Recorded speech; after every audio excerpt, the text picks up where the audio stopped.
Oke, assalamualaikum warahmatullahi wabarakatuh. Uh, udah berapa lama nih gue nggak bikin video ya? Sebelumnya selamat datang di channel gue. Buat yang belum kenal gue, nama gue Gus Muhammad. Santai aja gue bikin video sambil senderan. Karena ya paling yang nonton gue kan juga anak-anak muda, jadi kita slow aja ya. Dan di video ini gue bahas apa enaknya ya? Bahas ini aja lah, bahas tentang dunia percaloan dalam kerja atau sogok menyogok ya. Itu gimana sih realitanya dan pendapat gue tentang dunia sogok menyogok ini. Seperti apa bagaimana? Kita simak setelah video ini.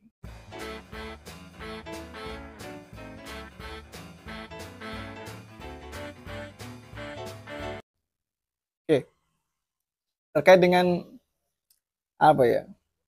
Si calo amanah ya. Orang sekarang baca bilangnya calo amanah. Padahal kalau amanah mah gak mungkin jadi calo kan. Dan juga anehnya tuh ada grupnya di Facebook. Info loker via calo amanah bayar setelah tanda kontrak. Ini hal yang lucu gitu loh bagi gue ya. Kenapa? Ya lucu aja. Karena kan kita kerja buat dibayar, bukan malah ngebayar. Dan ini aneh karena gue lihat peminatnya banyak. Peminatnya banyak banget dan yang nyari-nyari pun banyak banget. Dari itu ada dari wanita dan laki-laki apalagi ya. Dan balik lagi korbannya juga banyak. Dan secara kasat mata, secara dohir, secara apa yang gue lihat, oknum-oknum si calo aman ini juga banyak banget yang ngelakuin hal ini, modus ini di kawasan industri, terutama di deket-deket area kerja gue di Jababeka. Itu sering banget gue lihat ada cewek gitu kan pakai hitam putih dibawa lamaran dikasih kayak semacam orang-orang nggak jelas gitu, mungkin preman atau apa ya. Ya mungkin ya seperti itu gue bilang ngapain lewat nyari kerja lewat preman atau gitu ya, ngapain nyari kerjanya lewat BKK, lewat yayasan headhunter, atau bisa mungkin lu ke LinkedIn nyari referensi, nyari lowongan di postingan-postingan HRD gitu ya. Itu kan lebih simpel. Kenapa harus pakai seperti itu yang notabene harus bayar? Dan angkanya pun lumayan men. Gue sempat dikasih tahu sama teman ada oknum atau orang yang modus penipuannya buka lowongan untuk PT Piaggio Indonesia tempat gue kerja itu sekian juta gitu. Angkanya lumayan segede itu. Endingnya apa? Gak ada yang terima sampai sekarang. Ada juga yang kebawa kabur juga banyak. Adanya temen gue juga ada yang bayar sekian juta katanya buat PT Astra ya, masih Astra Group gitu kan. Ya sebut aja Ani lah ya. Ternyata ditipu. Gue nggak bilang Ani nipu ya, gue bilang oknum yang mengatasnamakan PT Ani. Apalagi PT Mitsubishi, wah banyak banget dulu. Calo-calonya sekian juta. Itu wah gimana ya? Sangat disayangkan bahwasanya mindset teman-teman yang baru lulus atau anak muda zaman sekarang berpikirnya pengennya instan, gak mau sesuatu yang berproses gitu. Padahal sejatinya tuh HRD yang jujur, perusahaan yang rekrutnya normal tuh banyak banget. Tapi ya karena ya balik lagi ketika peminatnya lebih banyak daripada yang menyediakan, akhirnya orang-orang yang hobinya mencari uang dari hal seperti penipuan segala macam makin bermunculan gitu loh. Ada yang mengatasnamakan PT Mikuni, ada yang mengatasnamakan PT Denso bahkan.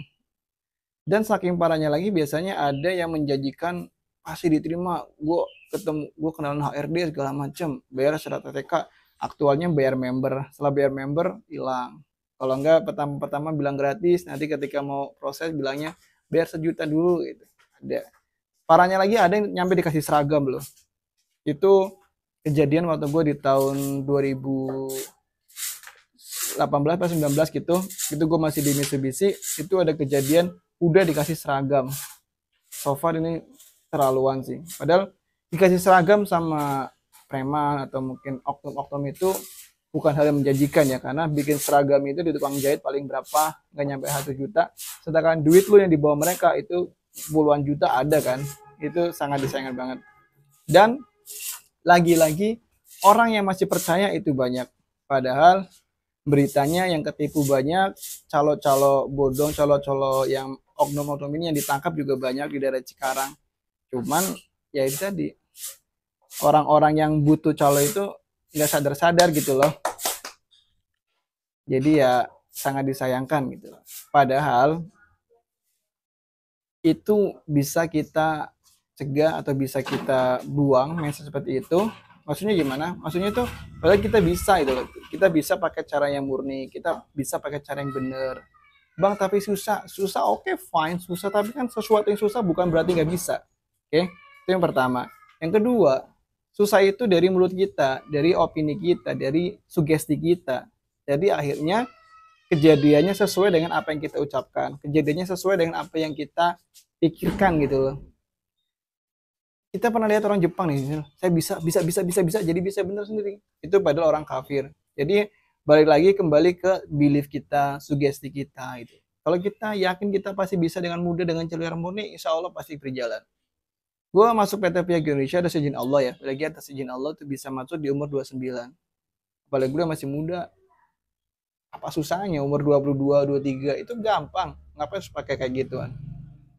Bang lu so suci, lu bukan so suci. Gue hanya mengajak lo. Ayo mulai dari diri kita, mulai dari kita pribadi. Gimana caranya kita punya sebuah inisiatif atau mungkin bisa jadi pelopor ya dimulai dari kita sendiri, nyari kerja dengan cara yang murni. Biar apa? Biar calo-calo yang kayak gini nih bisa hilang gitu loh. Kalau peminatnya nggak ada, otomatis kan orang-orang kayak gini nggak bakal kerja, ya kan? Tapi kalau peminatnya banyak, wah berkeliaran men. Yang ketipu banyak sumpah. Jangan sampai lu jadi selanjutnya, jangan sampai lu korban selanjutnya. Ya, hati-hati aja deh.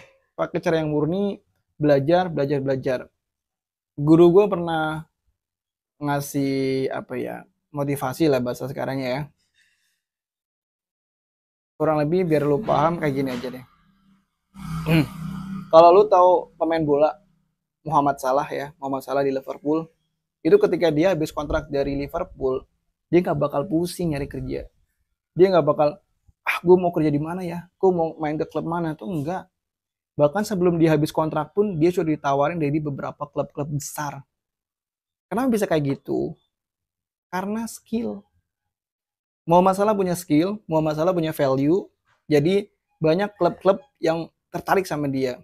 Ketika dia belum habis kontrak di Liverpool, banyak banget yang mau sama dia. Nah, gimana caranya biar kalian tuh seperti dia? Gue nggak nyuruh kalian jadi pemain bola ya, enggak. Maksudnya gimana caranya lu bisa punya skill dan value lebih sehingga lu dibutuhin gitu loh. Oke, paham nggak? Gimana caranya punya skill di antara kandidat yang lainnya nggak punya? Lu punya value, value itu nilai lebih ya bahasa kitanya. Gue lagi belajar bahasa Inggris juga dikit-dikit. Gimana caranya lu punya value sehingga lu sebisa mungkin sebelum habis kontrak lu udah diambil di banyak perusahaan. Lu ngomong doang lu bang, kagak. Dari pengalaman gue banyak juga teman-teman gue yang bahkan belum habis kontrak sudah ditawarin di perusahaan A, perusahaan B, akhirnya dia keluar, resign dan pindah ke perusahaan A. Karena apa? Karena dia punya value, dia punya skill, dia dibutuhin di perusahaan itu. Tapi banyak juga teman-teman gue yang terlunta-lunta di luar sana ketika dia habis kontrak. Kenapa? Karena dia nggak punya skill, dia nggak punya value, dan mindsetnya tuh kurang bener gitu. Jadi balik lagi, kembali ke diri kita masing-masing. Kalau kita punya skill, kita punya value, anything is easy lah ya, gampang-gampang aja. Skill yang mudah tuh contohnya gimana? Skill tuh, lah kita balik lagi ke yang gratis aja ya. Kalau pengen punya skill yang gratis, contohnya Microsoft Excel. Microsoft Excel ini bisa dipelajarin di YouTube, ada dimanapun. Banyak banget tutorial-tutorial yang bisa belajar di sana. Gue yakin dalam waktu kurang dari sebulan lu bisa expert dari Microsoft Excel kalau lu mau bener-bener belajar. Bang, gue nggak punya laptop, oke. Kalau lu bisa kursus kelas ya, kelas KMAW, CO2, itu lowongannya bisa nyampe umur 35, itu masih buka loh. Vendor-vendor alat berat bisa nyampe 40 kadang, kayak Hanken, terus juga banyak lah, Katsushiro apa tuh gue lupa. Terus juga ada Hitachi, ada juga CAT ya, CAT, itu lowongannya umur 30 masih bisa. Dan ngelas itu sebenarnya gampang-gampang aja. Lu bisa ikut sertifikasinya, bisa ikut pelatihannya, dapat sertifikat, lu bisa ngelamar ke situ. Simple, daripada lu harus buang-buang duit puluhan juta yang akhirnya ketipu juga. mubazir. Oke fine, mungkin ada beberapa yang bisa lolos lewat calo segala macam, tapi kan aktualnya yang ketipu lebih banyak. Antara yang benar-benar masuk sama yang ketipu tuh lebih banyak yang ketipu. Mungkin perbandingannya 1 banding 100 ya, mungkin karena gue nggak pernah riset juga. Nah, jangan sampai lo yang 100 itu. Dan sayangnya banyak banget orang yang berharap dia itu, satu orang itu tuh dia, padahal nggak mungkin kan. Itu hal yang terjadi saat ini. Jadi ya paling itu aja yang bisa gue share. Ya baik lagi, kita harus punya skill, kita harus punya value sehingga kita bisa menjadi pribadi yang baik, nggak usah mencari-cari sesuatu yang nggak bener gitu ya. Paling itu aja, semoga video ini bermanfaat dan tolong share video ini dan like video ini dan komen jika ingin ada ditanyakan, kita bisa discuss ya. Yang belum follow TikTok gue bisa kunjungi dulu TikTok gue dan semoga sehat selalu, bahagia selalu bagi semuanya. Semoga Allah mudahkan kita, Allah jaga kita, Allah mudahkan kita dalam segala kita. Dan sekali lagi gue mohon maaf jika ada salah-salah kata atau mungkin ucapan yang gak enak didengar. Harapannya ya itu hanya memotivasi kita semuanya, hanya sering mengingatkan karena kita sama muslim saudara, dan mengingatkan itu hukumnya hampir wajib ya. Yang penting gue ingatkan, selebihnya lu yang menerima sendiri. Sampai jumpa di video berikutnya. Assalamualaikum warahmatullahi wabarakatuh. Dah.